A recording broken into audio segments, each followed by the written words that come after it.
Okay, hello everyone, welcome to today's episode. The title is Beyond the Empirical and Empires of Thought. Beyond also Empires of Thought.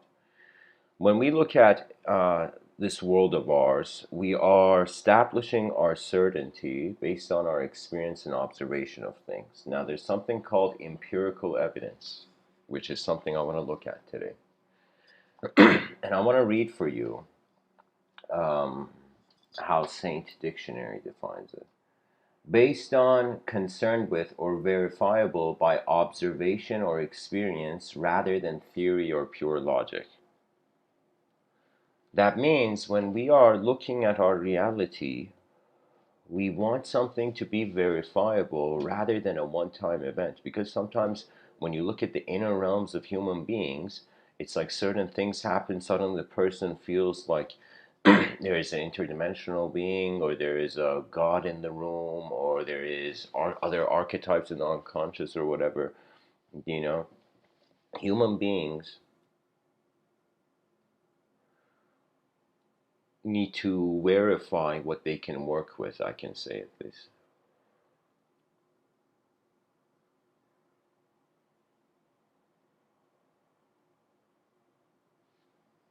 You can say an observation and experience are the same thing. Everything I've experienced, I've observed. What that means is before the event's intensity or the lack of intensity of the moment, I've noticed it. It's like everybody knows, kind of like when you drive a car, you're looking a bit ahead. Maybe you're not looking too far ahead, but you see a little bit ahead. Now, the thing is, things that we can verify, we have to be able to access again. And when you look at the content of, let's say, what is in front of our eyes and what is behind our eyes, a person can open their eyes and I can say,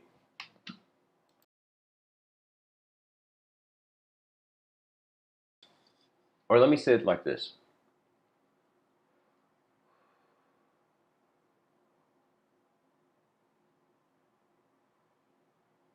In the inner realms, there could be events, there could be observations and experiences that have some sort of design value. Now, if the event happens once, then it is very complex to make it even empirical. Sometimes for example, when we look at empirical evidence, we're looking at something that we can verify, something we can look at again, pretty much. You know, so if in the inner realms, let's say we have person A, and person A in different points of his life at the age of, let's say, I'm making this randomly on the spot, by the way, this example, but let's say the person at the age of five, not five is too young, let's say the age of 10, the age of 20, and the age of, let's say the age of 30, and let's say the age of 50. Okay, let's say a person at the age of 10, in their inner realms, they see, for example, some sort of phenomenological subject.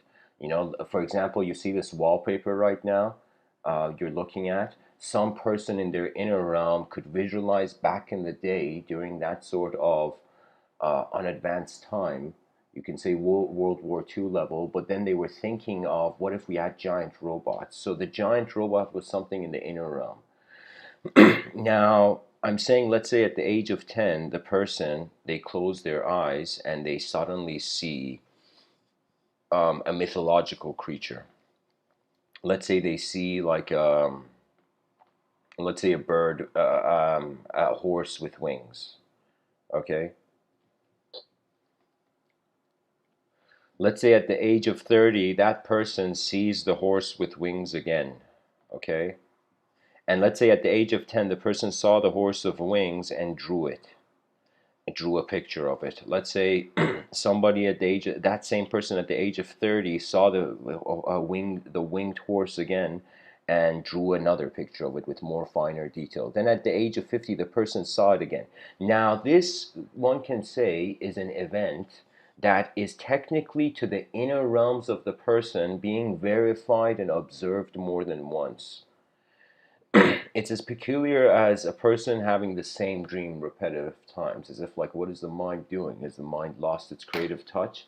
or is the mind trying to communicate something to the conscious, right? Because right now, if we're not at a point where we could be like, yo, we're communicating with, you know, unknown beings or extraterrestrials or whatever. We can't have that. So right now, the only way we can speak about it, Carl Jung actually provided a way to speak about this, where we treat it as we have a conscious mind. So imagine your mind, your attention awareness, it's like a circle, and then imagine there's another circle around it, okay?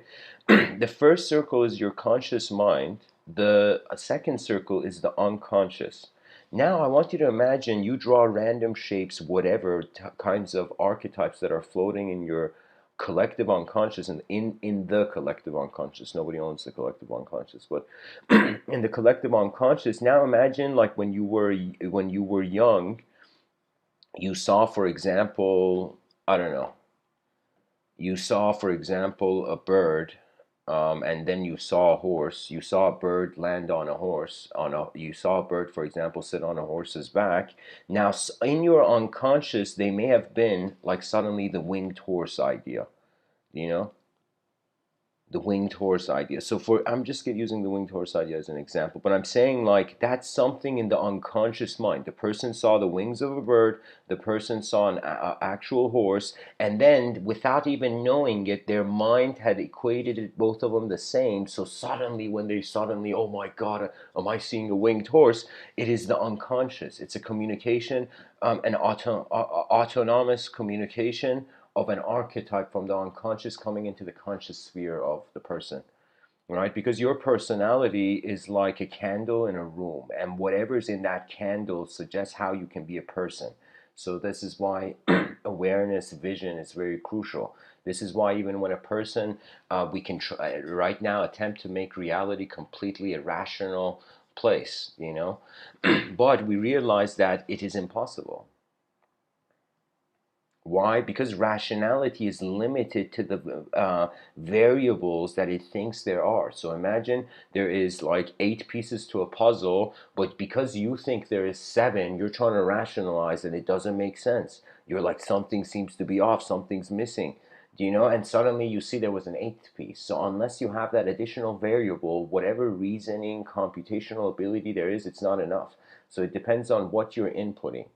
And so you, as an experiencer, as a human being who's experiencing things, you can say that the world is inputting meaning, is inputting senses into you, and the senses and the output is your input into the world. So the world moves the self, then the self moves the world. The world moves the self, then the self moves the world.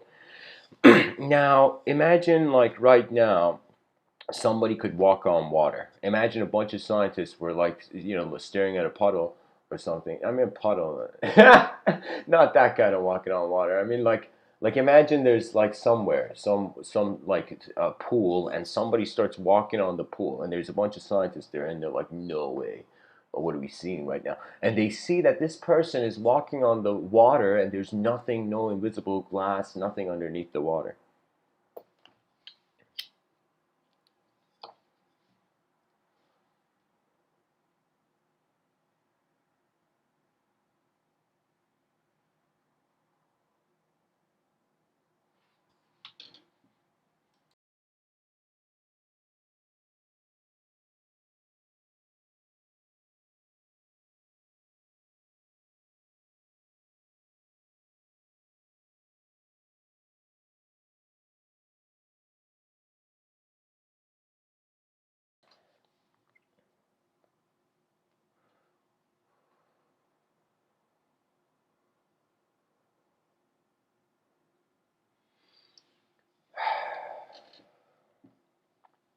If the person could walk on the water 3 times, then we would have to consider that as empirical evidence. If the person could actually do it as many times, you know, or a couple times. But now, in the inner realms, when we have, you can say inner experiences and outer experiences. When we have inner experiences, you can't really verify.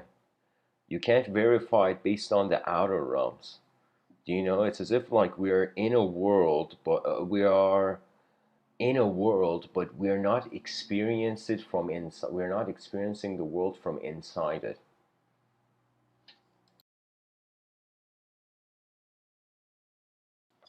It's like a person. This world kind of in a mystical sense feels like a video game. The person is not the video game character, but in that moment they are.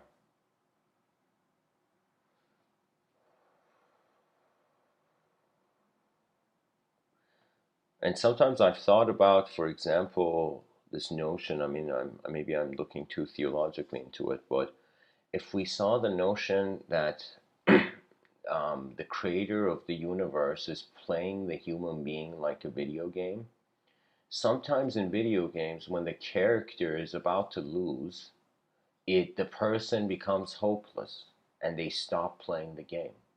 They like leave the computer. And sometimes I feel that what is this reality? Like, is sleep sometimes where we actually leave the conscious stage? It was Shakespeare that would say, "This world, the reason children cry when they're born, is because they realize they have come to the stage of fools." Now we have Hafez, this Persian poet from 700 years ago. Hafez says, he says this world is like a madhouse where people are throwing, if I remember correctly, like clay plates into the sky and then they're falling down. You see, right now there is a lot of hard work, but there isn't smart work, you know? And let me tell you why there isn't smart work. Because we are not paying attention to the collective. We're trying to be an individual in a collective system.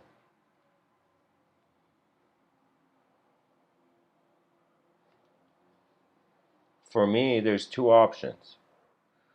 Either man adjusts to his findings, or his findings adjust to him. Now, what has tended to happen ever since we could write, ever since we recorded history, since we began playing with language and knowledge, you can say what has happened is that we have adjusted the experiencer to the ideas of existence rather than adjusting the ideas of existence to the experiencer. And this is mainly because there has been a sort of, let me tell you,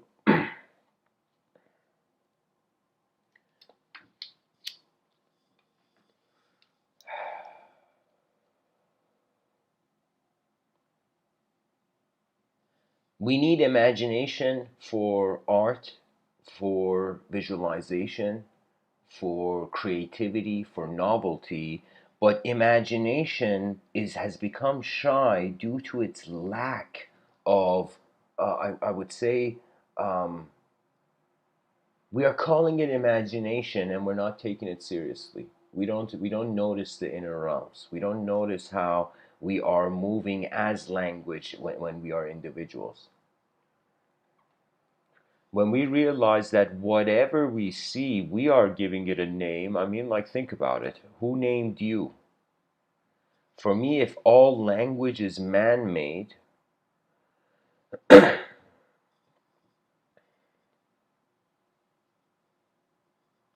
in some sense, like for me, that was the thing. Like, there wasn't a revelation of the alphabet. That means, like, why didn't we treat the alphabet as a revelation? Why did we treat all the letters that make up the words as a revelation? Because anything you look at, even a word, you break it down, it becomes meaningless. A human being, as if the human being breaks, it becomes meaningless. It's like there's a fragility to life that the person shouldn't touch too much. There's some things in life, certain vibes where I can tell you. Um, Intuition makes an appearance.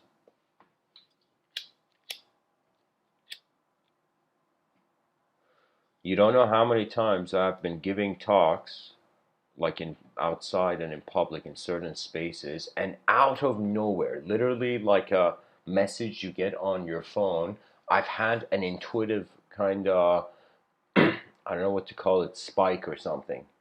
Do you know? There was a time I was in Birmingham, UK, and Birmingham, if you've lived there, you know. And I remember I was sitting in the park and I was looking above me in the air. I had noticed there's a group of like these micro flies or something flying in the sky in a pattern. I was looking at their pattern. Suddenly, like, pa!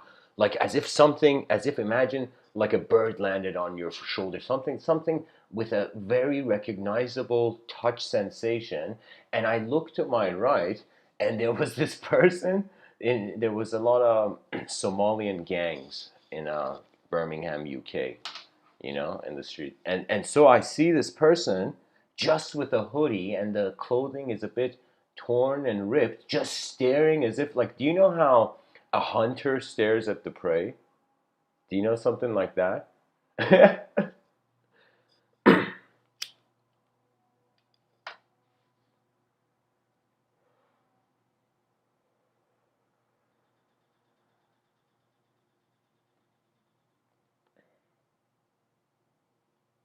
It was an uncomfortable situation. I just got out of there.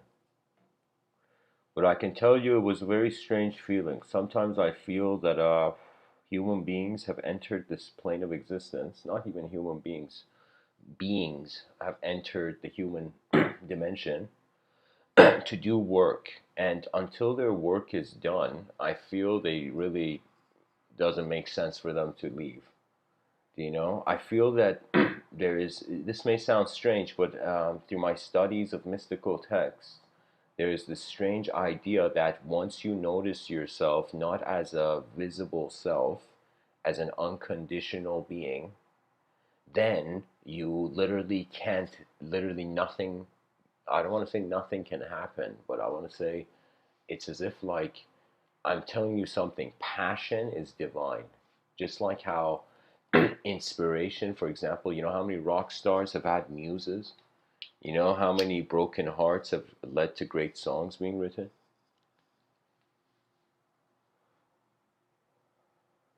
So that was the inspiration.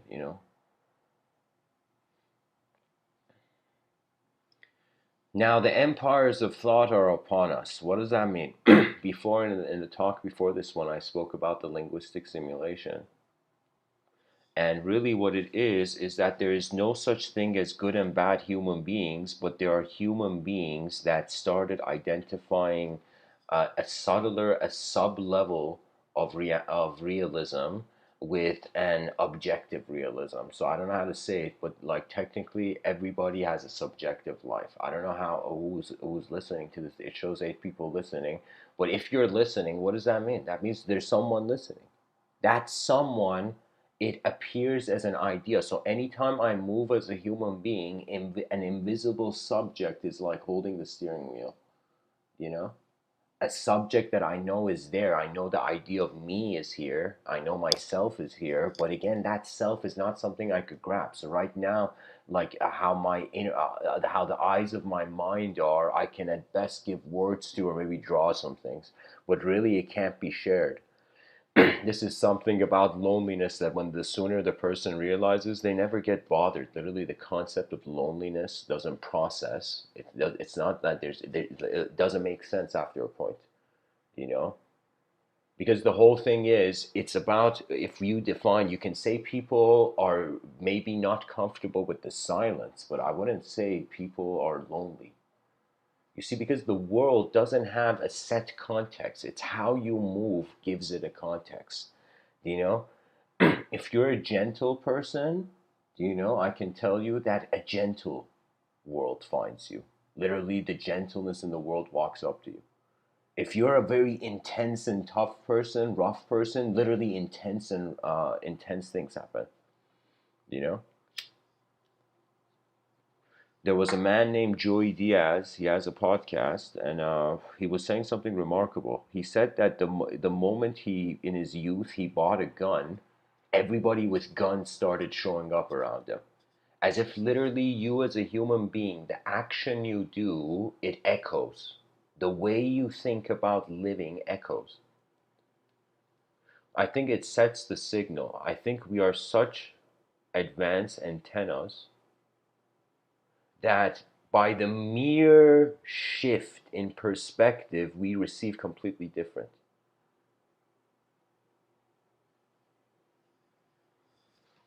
Now, what has happened? Something very interesting. When you listen to linguistic professors speak about meaning and language, there's this suggestion that there was meaning way before there was language.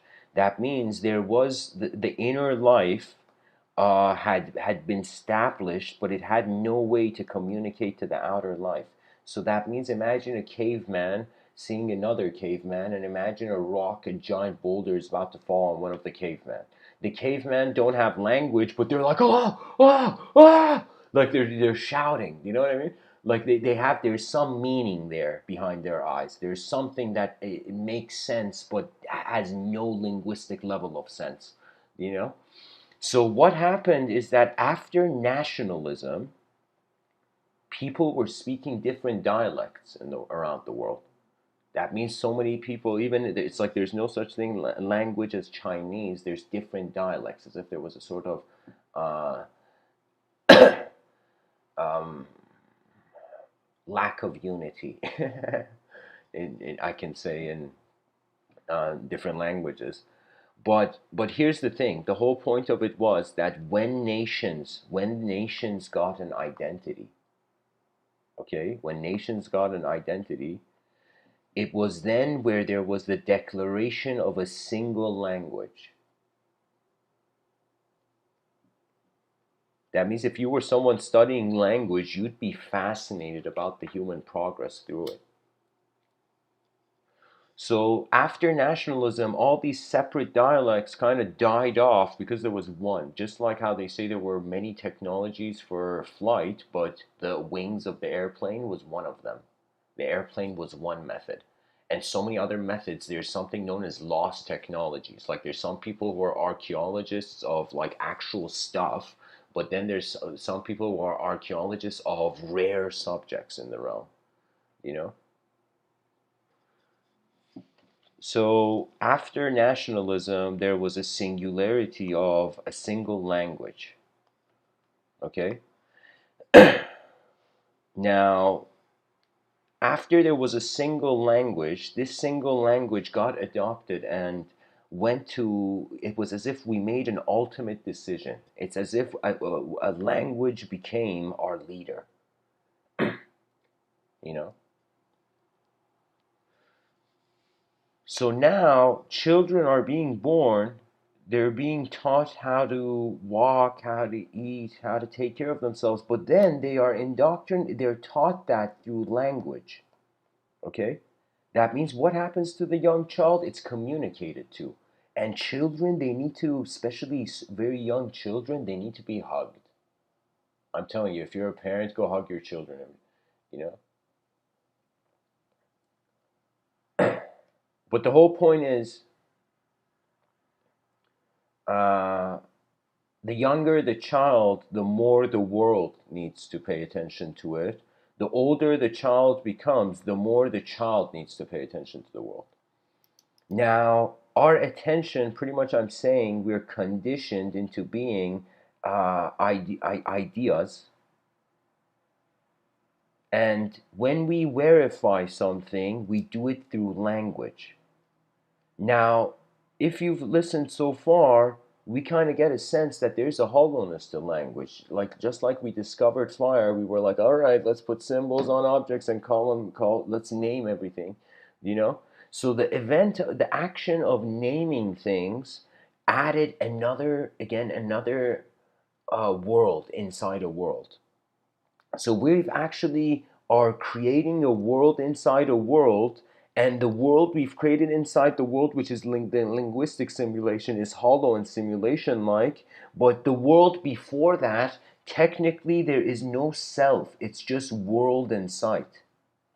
You become just the world sight at that point. The universal sector's presence. Because your personality, sure, it could be human, but your presence is not conceivable. That's why you can only abide by it. There's nothing to believe, there's nothing to see. Because the seer can't be seen. At least in Vedic thought, they engage it that way. So what I'm trying to say is that our empirical evidence, regardless of the level of it, regardless of the accuracy, the type, the quality, right now we're only caring for outer realm empirical evidence. We're not caring for inner realm empirical evidence.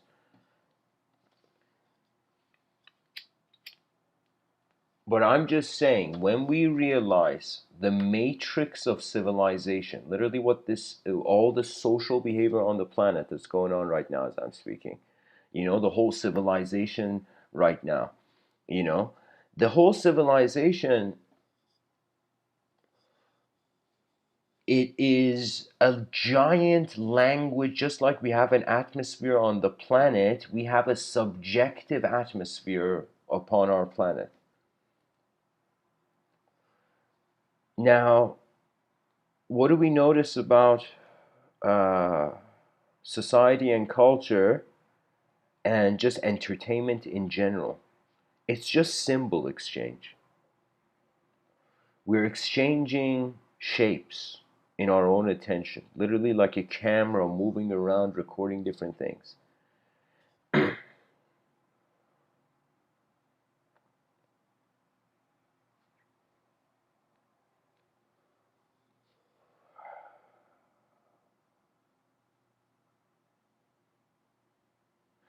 So we clothe our empirical findings in language that cannot be empirical.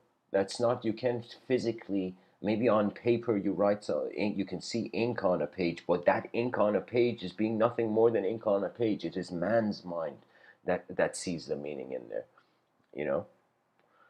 Or like how Buddha says, like two people can look at a pen on a table, but the pen doesn't have a nature on its own. Do you know? That means the pen is imbued the life of the eyes. So I'm saying empirical evidence is phenomena in the life of our eyes, but then we translate it. So I'm saying that we have been under the impression we're in a single world. But actually, there is a subjective and objective side of a coin that is endlessly spinning.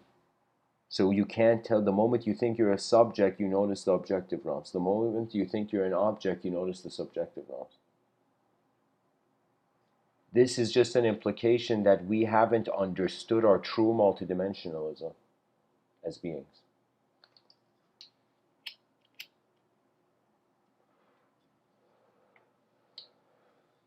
I feel that when we look at a snowflake, I mean, I have the picture here. I mean, check this out. If a snowflake has such complex geometry inside it, then geometry, like that's a snowflake, guys. Look at that. Look at that. Just for a second, let your mind see the design of these snowflakes, this picture I've put for you, as three-dimensional engines. Think about us getting so advanced in mechanical engineering in the future. All these designs inside snowflakes become our space station. Like I could totally see this one here. You see the one on the top in the middle? I could totally see a space station being designed based on that.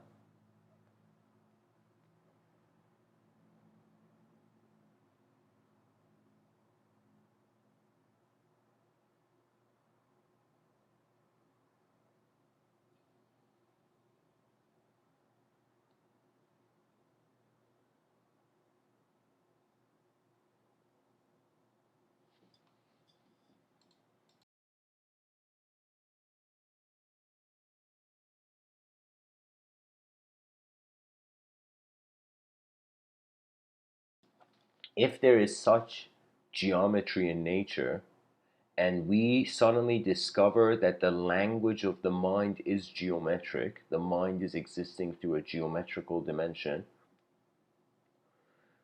This geometrical dimension, if we realize ourselves through it, if we can find a way to communicate it and have the art, have the edifice of the cultural and social programs represent a natural geometry.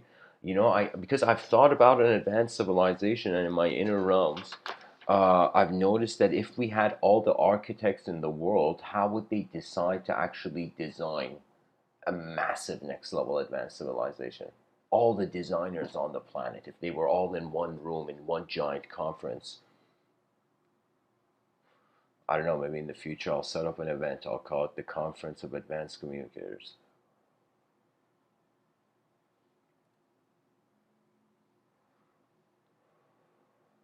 What I'm trying to say is if we comprehend geometry, we will realize really there is no such thing as knowledge. It's just attention that is looking at a percentage that is more than 50% unknown or more than 50% known. I honestly think all the branches of the academic systems around the world should be divided between known studies and unknown studies. Everything then will fit. We need to have a yin yang civilization. We need to have yin yang classrooms. We need to have yin yang teachers. Like literally two teachers, one named Yin, one named Yang. It's like, who's the substitute teacher? It's like it's yin and yang. Holy shit. So, anyways, we have to establish a new type of movement. I remember seeing something. Honestly, it was a video of my own childhood, me and my brother. And I have no memories of this. I have a twin brother, by the way. And he's an incredible novelist, which one day I'll dedicate an episode to him. But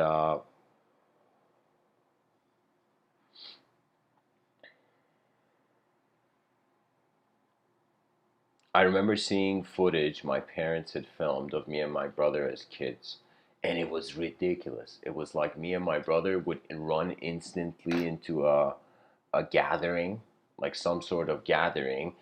Our body temperatures were hot because we were so energetic running around all the time. So we would take off our jackets.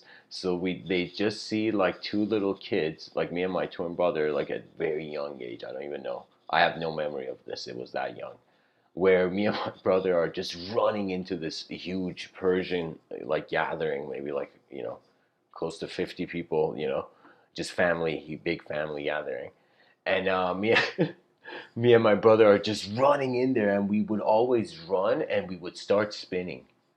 We would spin around ourselves as kids. When I looked at that, it was as if I saw the footage and I noticed not just my own childhood, my own younger self, but I noticed the reaction of people to a young child that is not conforming to the norm. So you can think of like society having a dimension where it's just grumpy old people just sitting like, oh, this is we don't like this. This is not up to par. And then suddenly out of nowhere, a little kid running into this gathering of grumpy people and doing the silliest thing, and everybody suddenly high energy. You know. So what does that mean? That means being normal doesn't advance civilization. It actually keeps it the same. And we have created a sort of society where there's this artificial norm. How could we even be normal? Everybody has a different DNA. What kind of normal? What kind of illusion, and what kind of illusion are we playing with here? Normal. There's nothing normal in this world. It's changing. Back in the day, it was normal wearing top hats. Why aren't people wearing top hats now? Are we all strange compared to back in the day? No. It's like reality. Every generation is like different kind of DNAs, like surfboards going on new waves. And so the relationship of the species with its own language that is defining its vision must go somehow experientially towards novelty.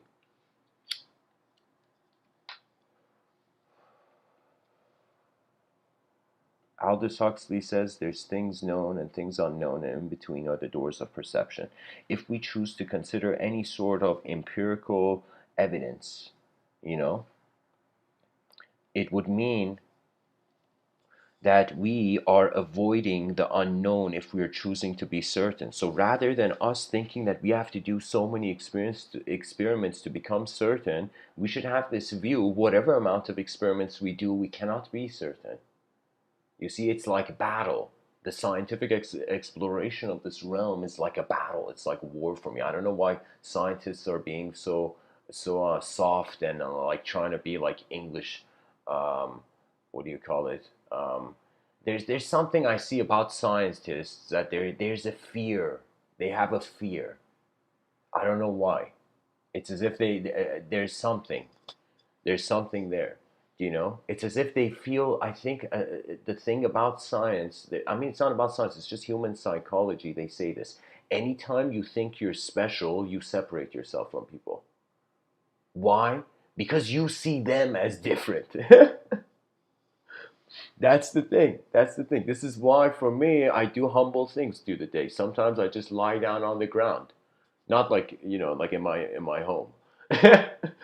Sometimes I just go sit on the staircase. There's chairs, but I just go and sit on the staircase. Like, things that are like makes me realize I still have a sense of my own simplicity as a human being. Because when you forget your simplicity, then complexity can have extreme justifications. When you forget that the simple is okay, then you think complex resolution is the only thing. Even though there's some things that are intense. Right now, it's we are somehow, I don't know. For me, I'm just like happy that there's peace. There's some sort of civility, even though there's messed up things happening on the planet. But I'm saying, like, it's like ridiculous amount of peace compared to what I expected. You know, what that means is the more we comprehend ourselves as minds, the less actually physical reasoning we have.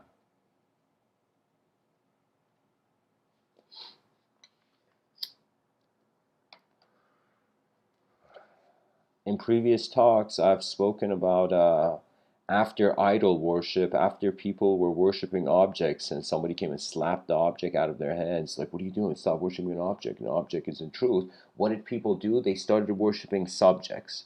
Okay? Now that's when the empires of thought began, where people started fighting over which mouth noises were accurate.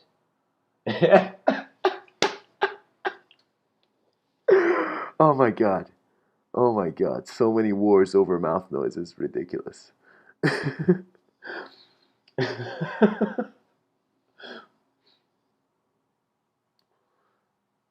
It's like when we realize beliefs are just fashion. Do you know how many people I've seen? I've seen people who they've in front of me been honest, suddenly in front of someone else they've been dishonest, you know? And I was like, okay, why did this person suddenly feel? Because I realized anytime you behave in accordance to an idea of yourself that has not arose from your own mind, you don't feel deep down you deserve to be that. So this is why there's, in some sense, you can never fake it till you make it. Because that's where there comes this notion. There's only from your own original input you will feel you deserve something.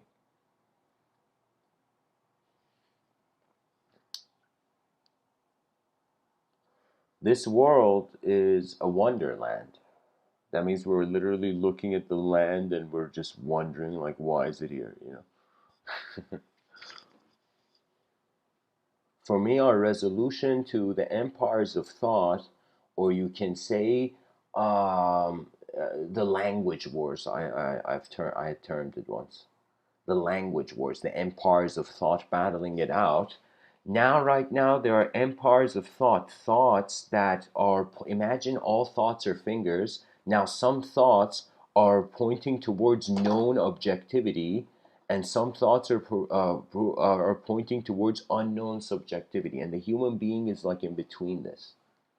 We're either believing we're 100% we're known objects, or we are 100% believing we're unknown subjects. You know? What if you had never heard the idea of object subject? What if language, we had realized it and we had we had become so advanced in the future that we had no need to speak anymore. Everybody knew. We just knew. whether rhythmically through nature's blessing or through digital means of cyberspace or connecting everybody's head to a cloud or something.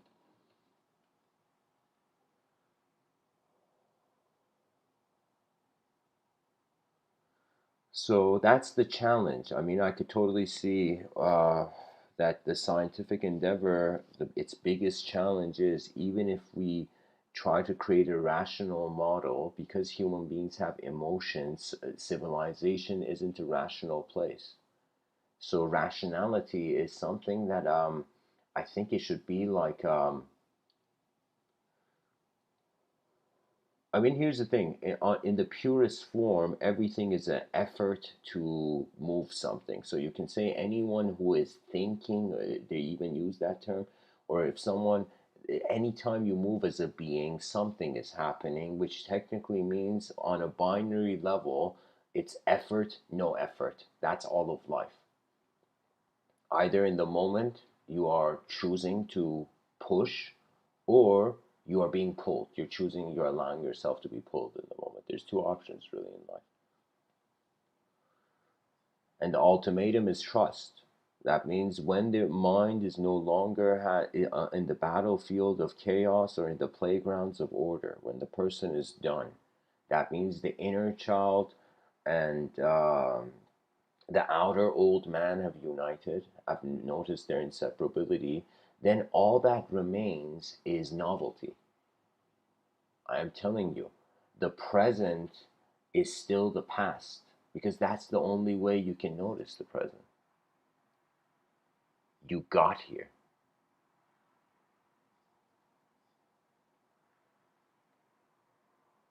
So the future is the where I find novelty comes. And the easiest way this is I find this an algorithm to just generally creativity. Any People want to make life easier, but I'm telling you, for a second, think as if your energy as a being is endless. Think as if everything, there's endless energy everywhere. So if you were an energetic being that can endlessly exert effort,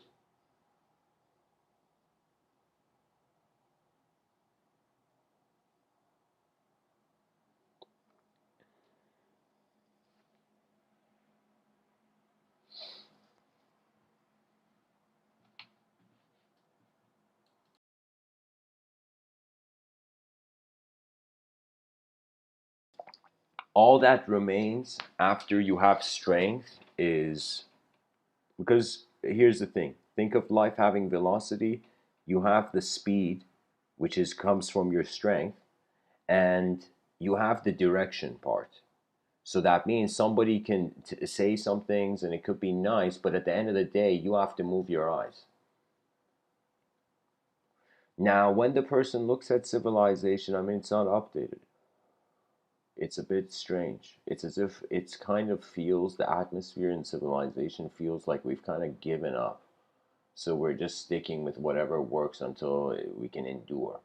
For me, it doesn't feel like the humanity really it has truly learned to live on this planet yet. You know, for me, we have learned to suffer on this planet, but we have to now design systems of joy, right? And what is life? It's just like this space, and you fill it by living. That's it. Who knew? Who knew the whole meaning of life is to live? That there is no ideological conclusion to it. That means I'm telling you, there's intensities of moments on this life experience where, like a wind, every idea you have known will be pushed aside. And you will feel an empty handedness. An empty handedness, not an empty handedness, it's as if time is a mask that is taken off. When time is taken off, there's just the feel. Like, think of it this way. Imagine there was a character in the middle of a video game, and in the most like in the either in the middle or ending or whatever part of the video game, suddenly the person has to get out. The person can't play. The character, suddenly the computer shuts down. When the computer shuts down, there is no character. You are left with the person who was playing the video game. So what it most likely is a reversion back into a non-ideological, non-individual state. So most likely our minds are a field. We don't realize this because we have eyes and a sort of um, evolutionary design of the awakening as an object towards a subject. I mean, evolution is pretty much an object became a subject to itself. You know,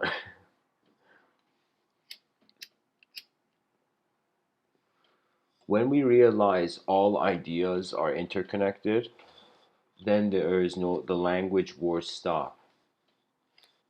When the language wars stop, that's when human beings will allow new experiences to bring forth language. So honestly, I wouldn't be surprised that if we are to experience like as Ludwig Wittgenstein says, the limits of my language are the limits of my world. Terence McKenna says a culture evolves as fast as its language does. So if we want to evolve language, what happened? We have to stop using the language we're using now to go into a neutrality where then the novelty of a new language can emerge. You see, it's strange, but our minds are acting like caterpillars becoming butterflies. The body is acting like a chimp, though.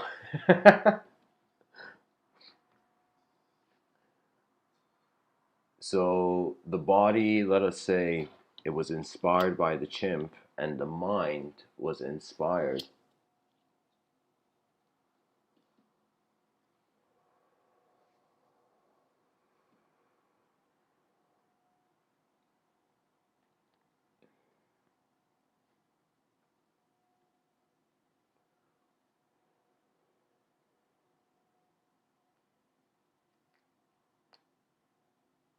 by metamorphosis, or in the mystic's verse, transcendence, true transcendence, a transcendence where the past has not leashed the future in the present. You unleash your future from your past.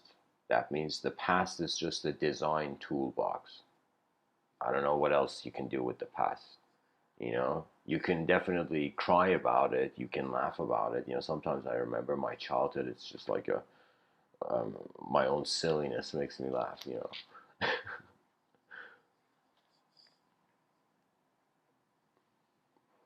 But I'm telling you, it's just the evolution of attention. So for the first time, there's come a need to treat ourselves as not just objective evolutionary animals, but as subjective evolutionary attention, attributeless attention, because it's a very mysterious position. I mean, think about it. How come no other animal on the planet is here? How come we build skyscrapers? How come we don't see humanoids with lion faces? Like, why did only the chimp make it to the next stage? So you see, just whatever design you see in a world, it can't be processed as the world becomes bigger. So really, knowledge can never know anything. Knowledge can just come to the door of the unknown. That's the edge of knowledge. After you come to the door of the unknown, then a different kind of, you can say, tutelage begins, where you are not trying to know things. You're actually realizing when you honestly don't know and you stand your ground in that honesty, suddenly it comes. That means I'm telling you, it's forget all ideology, just stay true to your human nature and watch what happens to any sort of karma. That means be sensitive of your outer realms, be sensitive of your inner realms, be wary of emotions being coagulations and collisions in the inner realm. Collisions of different selfhood. What that means is like somebody pushes you in your past, somebody pushed you, instant collision. Two events of similarity are finding significance in the moment. Because if you look at an angry person, I've noticed this even in moments of my life where I've become angry, there is a strange strength. There's a strange fury and strength in anger. There's a strange energetic level to anger. And I've wondered, why is that energetic level coming? Because it's coming from the intensity of how the past occurred. So imagine you were just someone walking, somebody, you went to shake someone's hand, and they pushed you. Do you know? And imagine like 20 years later, somebody's coming to shake your hand, and you just automatically, you know, you push them, and the person's like, what the fuck, man? You know? And that anger wasn't from that moment. That energy wasn't from that moment. I'm telling you, the mind is multidimensional. The mind is living multiple lives simultaneously. The body is like, all right, let's dance in the three dimensions. Let's break dance in three-dimensional space.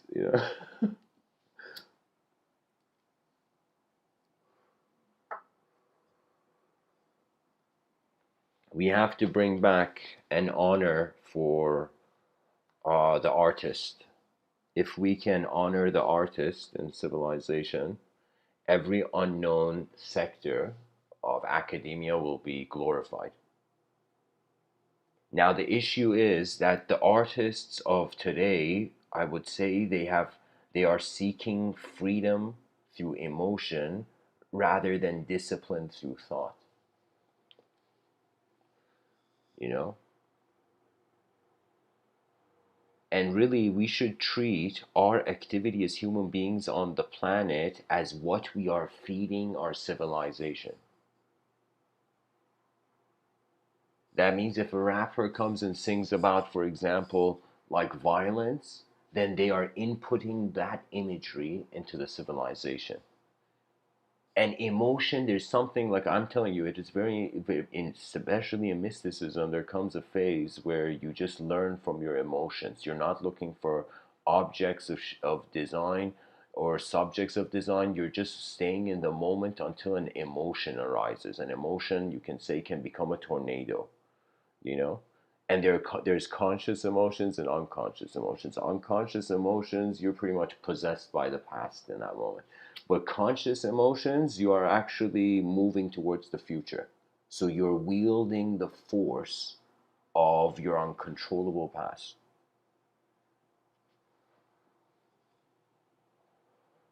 For me, that old lady is like, what the fuck am I looking at right now? The old lady is shocked. The dog is like, now's the time for me to be a hero, you know? And so you see the soldiers there, right? You can see that the lady doesn't have fear, but literally it's like a giant is passing her. I've noticed this about people who get old. I'm telling you, whoever's young listening to this, as a person gets older, they need more energy to do the same things. So the youth of the future generations, anytime you see an elder person, make it easy. Make things easy for them. You know? That means they would, on some level, they know that they don't, it's like, here's the thing. There's this saying that they say when you're, I'm probably not remembering it correctly, but I'm going to attempt to quote. It says, when you're young, you think everyone is thinking about you. Or sorry, when you're young, you're thinking about everyone. Then you get older, then you think everyone is thinking about you. Then, when you get really old, you realize nobody was ever thinking about you. That means we're all living our lives. We all have free will. Our own free will is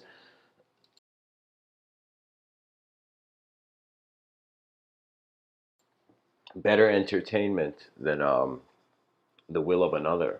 I'll be honest. That means these talks I'm giving, never have I said to anybody, listen to all of them. I've never said that. The way I even listen to these talks myself is that I just look at the clock sometimes when I feel it. I don't even think about it. Sometimes when I feel it, I look at it, for example, like right now it's 2:53. It's 11:53, so I would go probably watch either that episode 1153 or 253. I mean, I have a unique relationship with numbers, which in other episodes I'll share.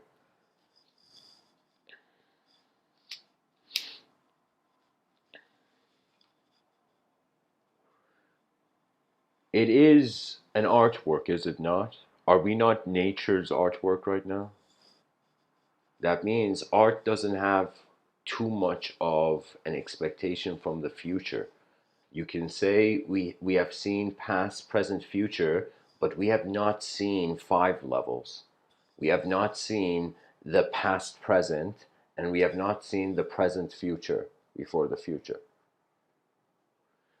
The past present, it depends on, if you look from the past to the present, that's a dimension. If you look from the present to the past, that's a dimension. And then if you look from the present to the future, that's a dimension. If you look from the future to the present, that's a dimension. And then the past on its own is a dimension, present on its own is always the present, and then we have the future. So honestly, the same way we have a past and future, I feel time has given wings to the mind, but the wings are not the purpose of, the wings are meant to be used. So I would say we shouldn't take time too seriously, but we should see the utility in it, like angel wings, you know. Because time is like a force. It's pretty much, we're pinpointing moments of change. I mean, think about it. They celebrate New Year's at different times all around the world. Like, how serious is time, really? It's only serious when we want to get something done or when we plan. But outside that domain, I don't think a lot of people actually think about time. When you watch a film, I don't think about what time it is when I watch a film.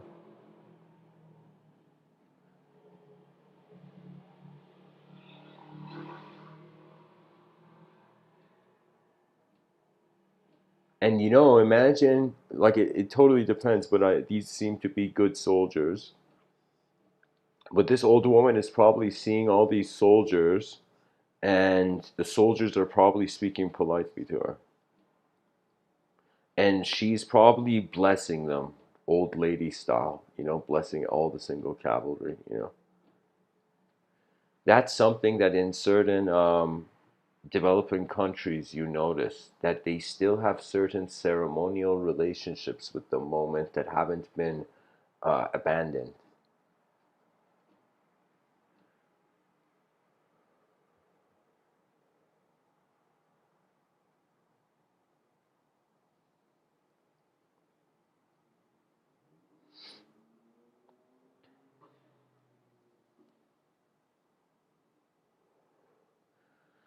So, how do we build the ultimate empire when there is so many ideological systems that are trying to own people and so many people who are trying to own ideological systems? The first thing is that we have to pinpoint the head of the snake in any sort of tactical strategy. you know you have to figure out the head of the snake. The head of the snake means, where is meaning arising from? So if the meaning is arising from a non-physical place, if the meaning in the linguistic simulation and language and all this phenomena, subjective phenomena, is in a non-physical place, it technically means that we are not certain of physicality through physicality. You know, that means we are non-physically observing our physicality to ourselves. We are subjectively noticing ourselves as an object. But if somebody told you, like, there's a story of Bodhidharma, this patriarch of Buddhism, and somebody comes up to him and says, Bodhidharma, Bodhidharma, please pacify my mind. And Bodhidharma is in such a deep state of samadhi that he doesn't respond, and it's savage. The guy cuts his hand, like the dude cuts his hand as a sign of loyalty or something, you know. And he says, Bodhidharma, please, I can't sleep. Like, my mind is suffering. Like, come on, help me out, you know. And Bodhidharma grants this guy an audience.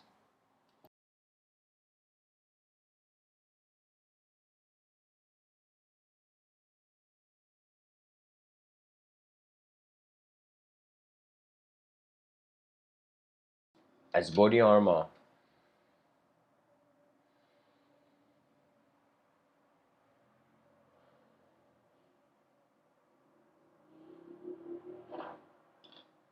lets the moment breathe. He gives the man, grants the man an audience, and he says, "What is it? What's your problem?" And the guy looks at him and says these words, says, "Bodhidharma, my mind is restless. Please pacify my mind."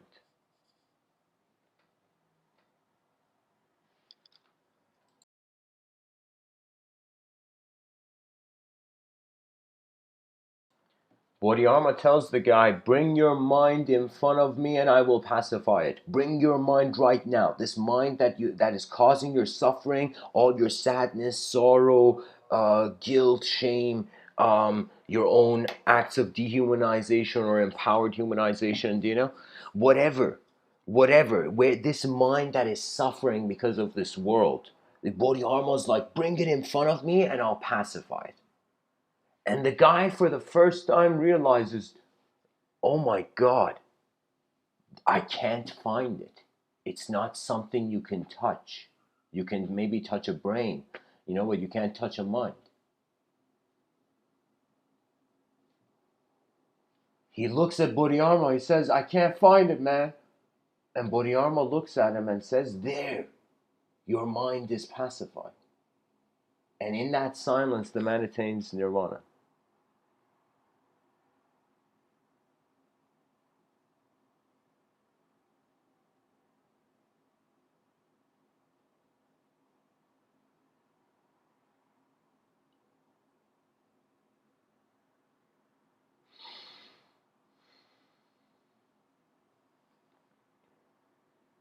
So technically, we perceive objects, we move as objects, but we identify as subjects, but actually we are attributeless presence of attention in the moment, witnessing the moment. So the empires of thought are limited to the attention. So when I was saying the head of the snake, um, that means, technically they would say you got to cut the head of the snake to win. What it meant is that the governing control, you gotta disconnect the general with the soldiers. But anyways, that means we gotta look at our attention. And if we can wield our attention and live this life and become hunter-gatherers of our inner realm and share it with a civilization that is going towards an incredible language shift, then I can tell you we have won the war before it has begun. If we notice we're not language, we can wield language. Therefore, silence and stillness are crucial.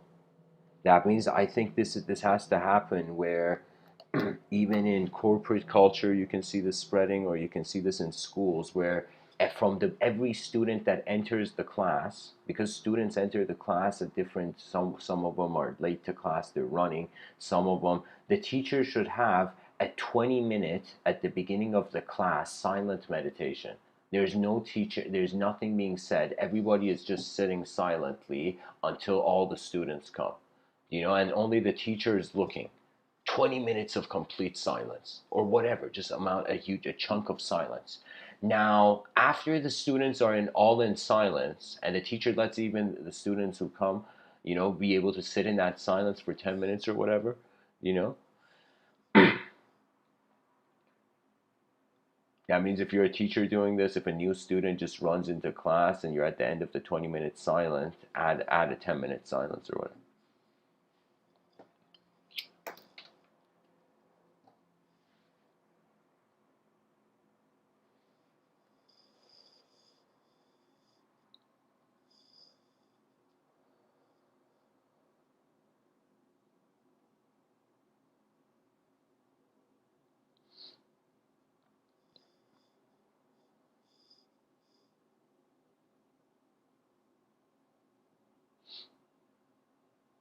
And after, then the teacher begins to teach the class whatever. And I shared this idea that 50% of the class the teacher should speak, 50% the students. So 50% of the class the teacher gives whatever performance, and then the student, The students have to all come up with an abstract story about what the teacher said. The moment you come up with an abstract story, first you get the group of kids engaged. The second thing is kids begin sharing things from their own life to make an abstract story they can remember. And at the end of it, when the teacher says, all right, what's the abstract story that exactly depicts this teaching, so if you guys just remember this story, you'll memorize the whole teaching. you know I'm pretty much saying, like, you get the students to try to teach themselves by giving them the permission to attempt a new model of the same theory or teaching. Because the mind is waking up, it needs designers now. We need psychologists and designers to team up like crazy now. You know, pretty much, I'm working on something. Hopefully, in the future, I can establish this. It's my vision of where all my efforts are kind of leading. Strangely, I find.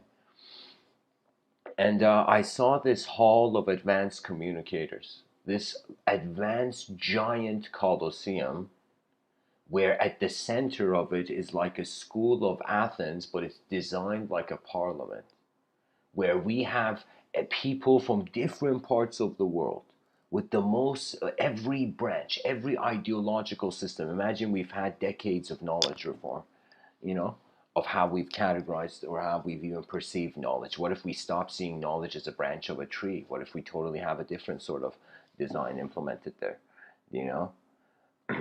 So I'm saying, like, our advancement is a suggestion of how far we dare to actually have our eyes open. But aside from that, how much we coexisted with the presence of the universe, while there's the presence of the personality's positioning. Because if you think you are a type of person, then you have made yourself a painting on a wall of your mind, and you're going to see that you're never that painting. This is why I'm saying you can believe whatever you like, you can disbelieve whatever you like. None of it works. It's acting. Let me tell you why. Even disbelief is acting. It's unnecessary, because the only thing that matters is experience here. And experience is not limited to physicality, but our language is.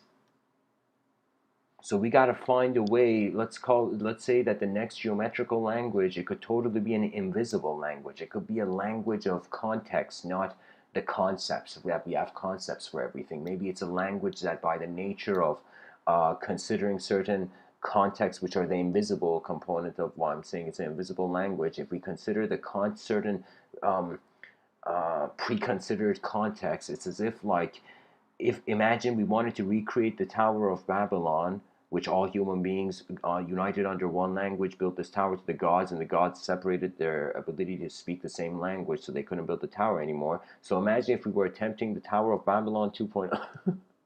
If we were attempting that, then we would have to create an invisible language, a language that, regardless of what happens to the symbolism, the imagery, the concept, the context is the same. That would be an invisible language, a language of a universal context. So I think right now people should really look at the stars and try to see, uh, uh, in some sense, uh, why light is the world of humanity. There's so many mysteries in this world. We just have to. I just see it literally. There was a scene in Lord of the Rings 2, Lord of the Rings 3, where the armies of Rohan pretty much have come to defend Gondor, who never defended them. Gandalf was a good negotiator, you know. And so the armies of Rohan, they go to defend Gondor, like that palace thing built in the wall, built in the mountain, and they win the first battle. The one where Theoden says, "The sun rises, ah," and then they pretty much, like, bulldozer over the orcs or whatever. Now they win the first battle, and they are all cheering, and the men are happy they've defeated the first wave. Then suddenly they look at the distance and they see these giant elephants. And and when they see these giant elephants, there's just an expression. The actor, I don't know who the actor is, but Theoden King, you just see his face is like, oh shit, you know. And but what he does is he immediately gets the horn and he calls his men and he shouts the horn and they regroup and they run towards the giant elephant. And I feel literally our educational systems, the knowledge of our species is at that point where we just need to regroup and march back into the unknown, rather than worship a past that never could understand the future.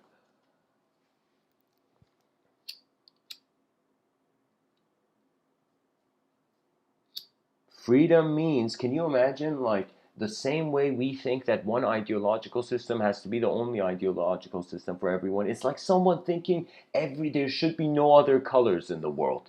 Let's just paint everything blue. Imagine, all world leaders are like, yeah, let's have our planet just look blue when you look at it from outside. Let's paint all the land blue. Millions and millions of dollars going into just trying to somehow get everything blue. You know?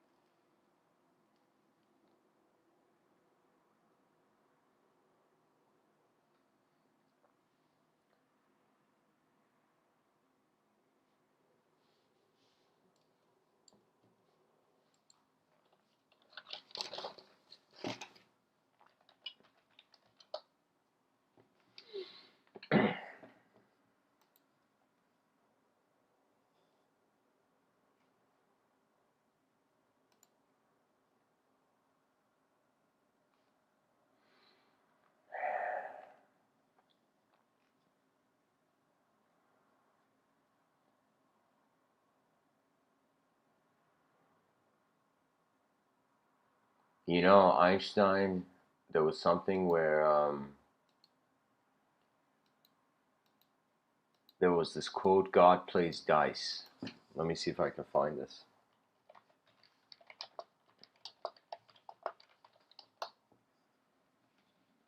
One of Albert Einstein's most famous quotes is, God does not play dice with the universe. The second half of the quote, does not play dice, is often misunderstood too. It's not an affirmation of destiny.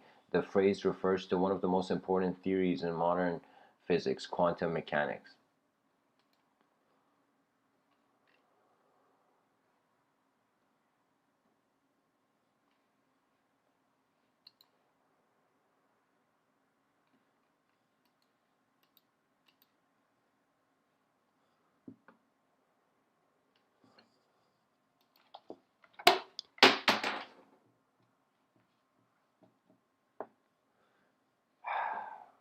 Whatever, guys, this website is literally trying to make me sign up for it for me to see the content I got.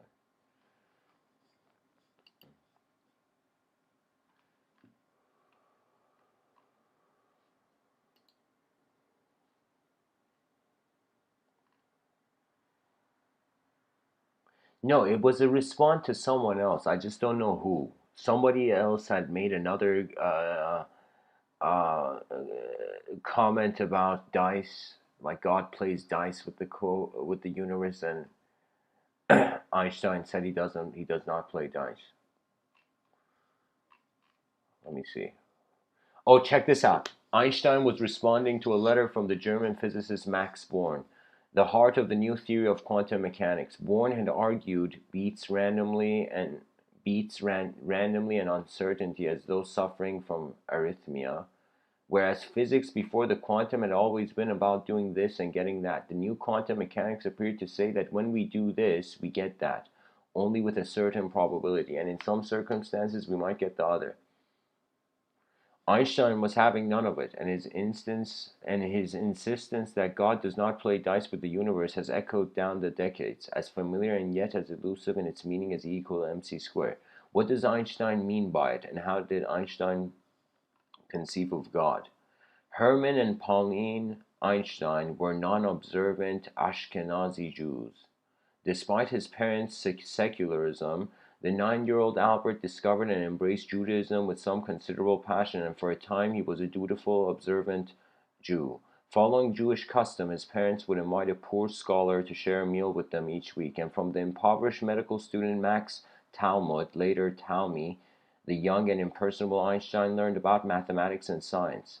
He consumed all 21 volumes of Aaron Bernstein's joyful popular books on natural science, 1880. Talmud then steered him in the direction of Immanuel Kant's Critique of Pure Reason, nice, from which he migrated to the philosophy of David Hume. From Hume it was a relatively short step to the Austrian physicist Ernest Mach, whose stridently empiricist, seeing is believing brand of philosophy demanded a complete rejection of metaphysics, including notions of absolute space and time, and the existence of atoms. But this intellectual journey had mercilessly exposed the conflict between science and scripture. The now 12-year-old Einstein rebelled. He developed a deep aversion to the dogma of organized religion that would last for his lifetime, an aversion that extended to all forms of authoritarianism, including any kind of dogmatic atheism. This youthful, heavy, including any kind of dogmatic atheism, that means something dogmatic is like we're in a changing world, something who's any ideological systems that doesn't, I acknowledge that change technically doesn't give freedom. This youthful, heavy diet of empiricist philosophy would serve Einstein well some 14 years later. Mach's rejection of absolute space and time helped to shape Einstein's special theory of relativity, including the iconic equation E equals mc squared, which he formulated in 1905 while working as a technical expert third class at the Swiss Patent Office. Sorry, guys, it was a patent office. I don't know why I keep saying post office in this talk. Patent Office in Bern. 10 years later, Einstein would complete the transformation of our understanding of space and time with the formulation of his general theory of relativity, in which the force of gravity is replaced by curved spacetime.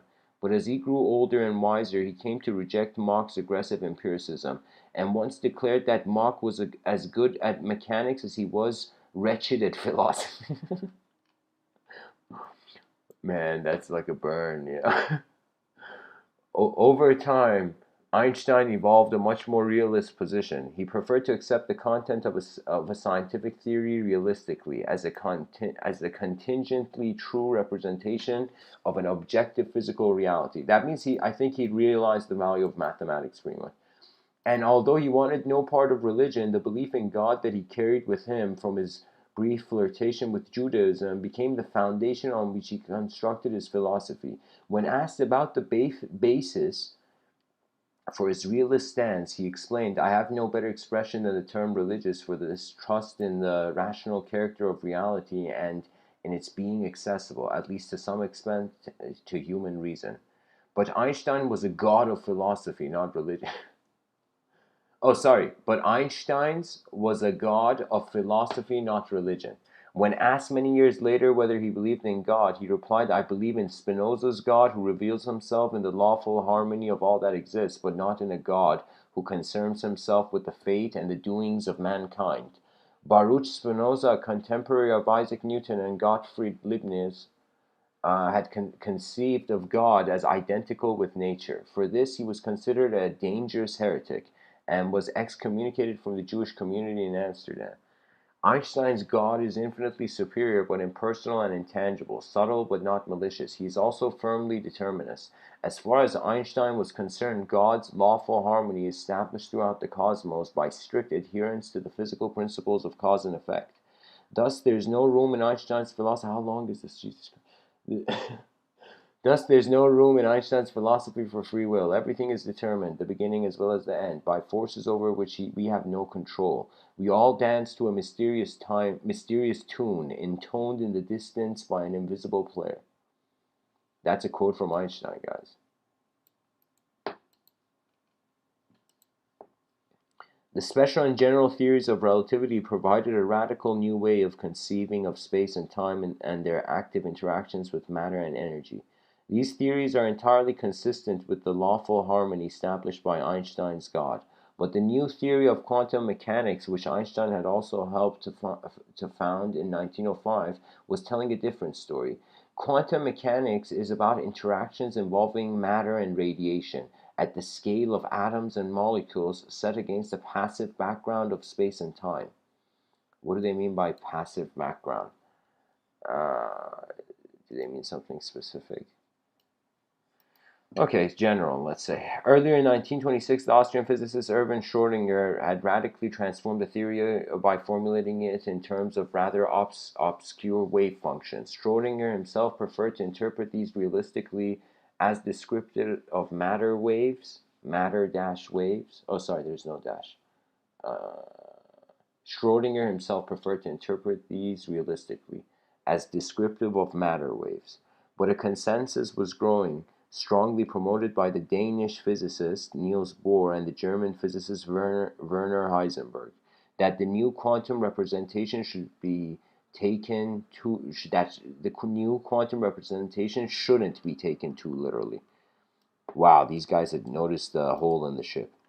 In essence, Bohr and Heisenberg argued that science had finally uh, caught up with the conceptual problems involved in the description of reality that philosophers had been warning of for centuries.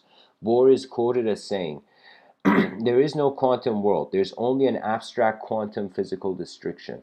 It is wrong to think that the task of physics is to find out how nature is. Physics concerns what we can say about nature." This vaguely positivist statement was echoed by Heisenberg. We have to remember that what we observe is not nature in itself, but nature exposed to our method of questioning. Their broadly anti-realist Copenhagen interpretation, denying that the wave function represents the real physical state of a quantum system, quickly became the dominant way of thinking about quantum mechanics. More recent variations of such anti-realist interpretations suggest that the wave function is simply a way of coding our experience, or our subjective beliefs derived from our experience of physics. Wait a minute. More recent variations of such anti-realist interpretations suggest that the wave function is wait. This is more recent variations of such anti-realists. Suggest that wave function is simply a way of coding our experience or our subjective beliefs derived from our experience of physics, allowing us to use what we've learned in the past to predict the future. The last part of the sentence just killed the whole thing. But this was utterly inconsistent with Einstein's philosophy. There we go, Einstein fighting back. Einstein could not accept an interpretation in which the principal object of the representation, the wave function, is not real. He could not accept that his God would allow the lawful harmony to unravel so completely at this atomic scale, bringing lawless indeterminism and uncertainty, with effects that can't be entirely and unambiguously predicted from their causes. The stage was thus set for one of the most remarkable debates in the entire history of science, as Bohr and Einstein went head to head on the interpretation of quantum mechanics. How have I not seen this yet? It was a clash of two philosophies, two conflicting sets of metaphysical preconceptions about the nature of reality and what we might expect from a scientific representation of this. The debate began in 1927, and although the protagonists are no longer with us, the debate is still very much alive and unresolved. This is the writer saying this, Bridget Haynes. I don't think Einstein would have been particularly surprised by this. Oh, sorry, very much alive and unresolved. I don't think Einstein would have been particularly surprised by this. In February 1954, just 14 months before he died, he wrote in a letter to the American physicist David Bohm, "If God created the world, his primary concern was certainly not to make its understanding easy for us." Wow. That means Einstein humbled Bohr, David Bohm.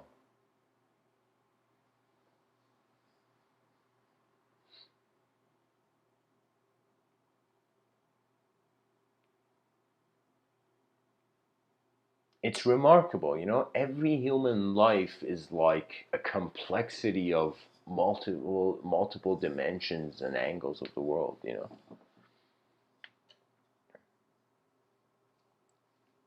The best thing we can do is build a system that advances itself. Right now, the system doesn't have even a backup system. That means when you want to start from nothing, you build your headquarters, then you expand your empire, you know? And we haven't. We have literally pretty much where literally the world is being treated like a market of fools. I think that's what the whole world thinks. I mean, that's too broad a statement. But like, that's how. I'll tell you, because honestly, honor comes from seeing the potential of a better thing in your inner realms and abiding by it. That means honor required actually a willingness to imagine the order.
Okay.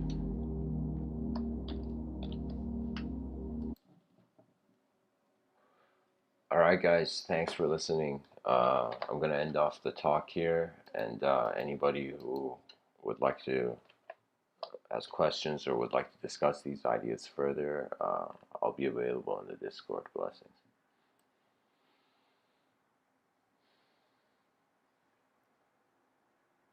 Beyond the clouds of abstraction, we may potentially be a simultaneity of the world's will and the individual's will. So technically, thought is limited to how far we go. Blessings.